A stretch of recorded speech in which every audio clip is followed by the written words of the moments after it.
Welcome to the project demonstration of solar and wind powered smart city with mini grid.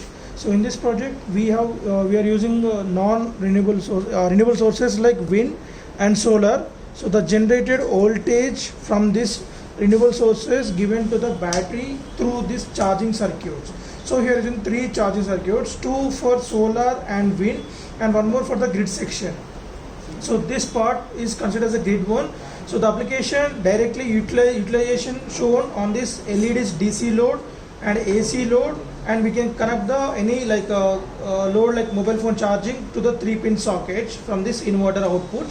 So here the battery ratings are 12 volts 2 amps. So this battery pack consists of two 12 volts 1 amp batteries are connected in parallel. So each battery pack of 3 4 volt 1 amp battery. So here 4 volt 1 amp batteries are connected in series with the 3 numbers. So we will get 12 volt 1 amp, and these two are connected in parallel. So we will get 12 volts 2 amps. So the output is given to the DC load through the switch. So here we place one switch over here. So this is on off switch for the on and off this DC load directly. Okay, and the next, so the output from the same battery parallelly given to the inverting circuit. So on this inverting circuit we have the two sections.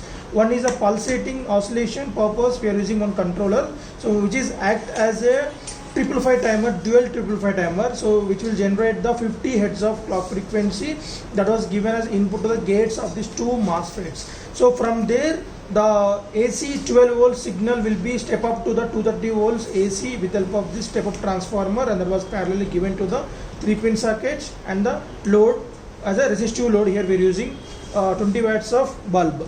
So coming to the charging circuits, so the solar panel is directly connected to the S slots, and the wind connected to the W slots, and T connected to the T slot. The T is nothing but transformer, so this is called as mini grid section. So whenever the sunlight is not available as well as the wind is not available, then we can charge a battery with help of transformer. So directly we are providing 230 volts AC inputs, and the transformer will step down the 230 volts AC to 12 volts AC, and that AC converted into pulsating DC with help of bridge rectifier. So each charging circuit consists of 4 diodes. So on this we can see the 4 diodes are placed. So this 4 act as a bridge rectifier purpose to convert the AC to pulsating DC, and with help of this 1000 microfarad capacitor we will get the pure DC, and after that the voltage given to the battery through the 2 diodes. So the extra 2 diodes purpose is whenever the battery is fully charged, so it will become the high potential one. So in order to stop the current flow from the battery in reverse to the source, this 2 diodes are act as a reverse bias, so that they will block the current from the battery to the charging circuit of transformer or solar panel. Same thing for the wind also, but consider, so we are providing the DC power sources, like solar and wind are the DC power sources. So then these 4 diodes will act as a polarity corrector, not the rectifiers.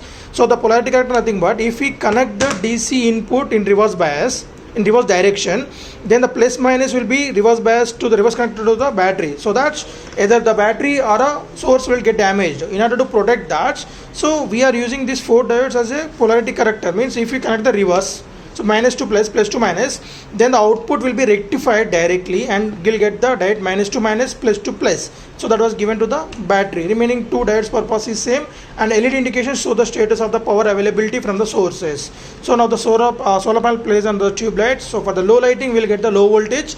So that's why it's low lighting blinking indication available on this LED indication. So let us see demonstration. If you want to charge a battery from the transformer, just connect that to the 230 volts input. So the LED will show the status of the availability power from the transformer.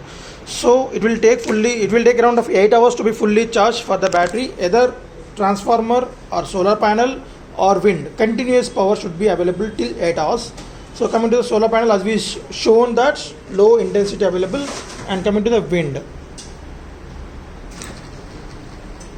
So if the wind rotates in reverse direction also, so as we discussed, it will rectify that, whether it is a clockwise or anti-clockwise rotation or clockwise rotation. So any direction, so our bridge rectifier circuit will rectify that to plus, minus to minus output.